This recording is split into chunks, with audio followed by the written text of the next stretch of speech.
Olá, queridas e caros cursistas! Espero que estejam bem e animadas e animados com o curso Meio Fechado, Justiça e Práticas Restaurativas. Meu nome é Etienne Baldez, como devem se lembrar, sou a professora que acompanha vocês no conteúdo deste curso. Bom, seguindo para as nossas duas últimas unidades, já antecipo que adentraremos a um nível maior de detalhamento do que até então vínhamos tratando no curso. Temos a unidade 3, intitulada Justiça Juvenil Restaurativa, Conceitos, Socioeducação e Formação dos Profissionais, onde refletimos sobre os conflitos em meio fechado, as diferentes abordagens para a resolução desses conflitos, as interações e as formações necessárias dos e das profissionais que participam dessas práticas restaurativas.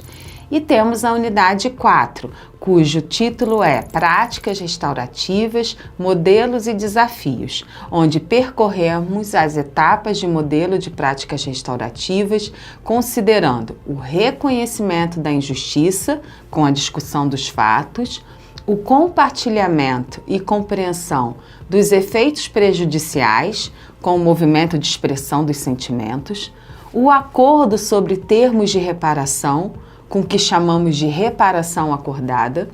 e o descortinar da compreensão sobre o comportamento futuro. Finalmente, aquilo que consideramos como mudança implementada. Assim como as outras unidades do curso, estas duas também têm um eixo articulador, que é a compreensão de justiça e de injustiça articulada ao entendimento de como trabalhar com as práticas restaurativas em meio fechado. E como o entendimento de justiça, ou de sua falta, injustiça, é um ponto que embasa nossos apontamentos nessas unidades. Eu gosto de refletir à luz do que pontuou Jacques Derrida, na sua obra Força da Lei, quando ele escreve: é preciso ser justo com a justiça, e a primeira justiça a fazer-lhe é ouvi-la, tentar compreender de onde ela vem, o que ela quer de nós. É preciso também saber que essa justiça se endereça sempre às singularidades, à singularidade do outro, apesar ou mesmo em razão de sua pretensão à universalidade. Pensemos nas práticas restaurativas agora, depois de escutarmos esse trecho do Derrida. É preciso ouvir.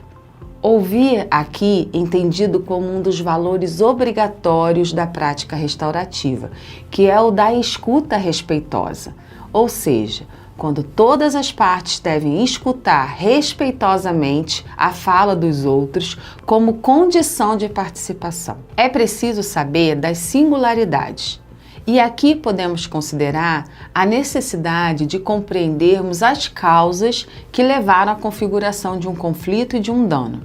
Talvez dentro dessas causas estejam a limitação de recursos, a ocorrência de mudanças sociais, políticas, econômicas, a resistência a aceitar as posições alheias,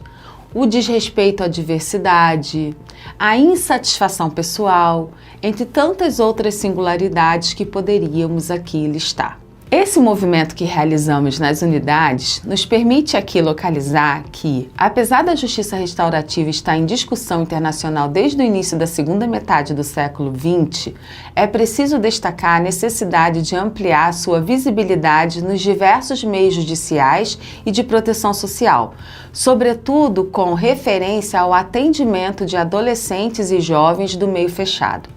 E isso inclui pensar nos e nas profissionais que lidam com esses sujeitos de direitos, os e as adolescentes e jovens, e que estão amparados pelo princípio da condição peculiar de pessoa em desenvolvimento. Atrelada à discussão que estamos fazendo, tem uma importante leitura que devem realizar, que é a leitura da Resolução número 252, de 16 de outubro de 2024, do Conselho Nacional dos Direitos da Criança e do Adolescente, o CONANDA, que estabelece diretrizes para a proteção de adolescentes e jovens em privação e restrição de liberdade.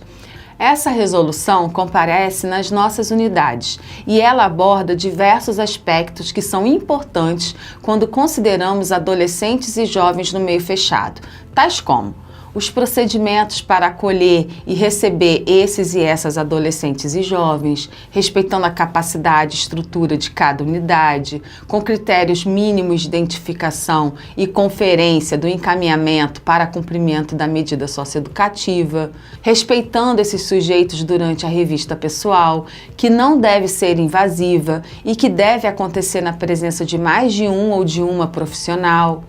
que se realize o cadastro no Sistema de Informação para Infância e Adolescente, o CIPIA, né, SINASE, que se oportunize canais de denúncia acessíveis, confidenciais e disponibilizados para todos e todas adolescentes e jovens, que se efetive sempre o apoio psicológico e assistência adequada às vítimas durante e após a investigação e que se implemente sempre a prevenção de retaliações contra denunciantes e vítimas. Como podemos acompanhar aqui, ainda que rapidamente, a resolução número 252 do CONANDA se integra ao que estamos pactuando constantemente como justiça e prática restaurativa. A sua leitura e estudo, em contraposição com outras referências e documentações indicadas ao longo das unidades, permite que a nossa compreensão reforce ainda o disposto no artigo 35 da Lei do SINASE, que é a Lei número 12.594 de 2012,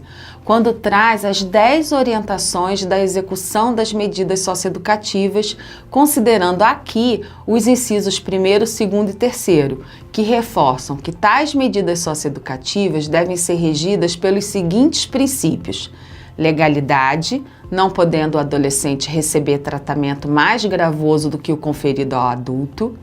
excepcionalidade da intervenção judicial e da imposição de medidas, favorecendo-se meios de autocomposição de conflitos; prioridade a práticas ou medidas que sejam restaurativas e, sempre que possível, atendam às necessidades das vítimas. Com tal indicação legal como reforço de nossas ações profissionais, me despeço de vocês com votos de que aproveitem muito essas 2 unidades. Bom estudo e até um outro curso. Muito obrigada!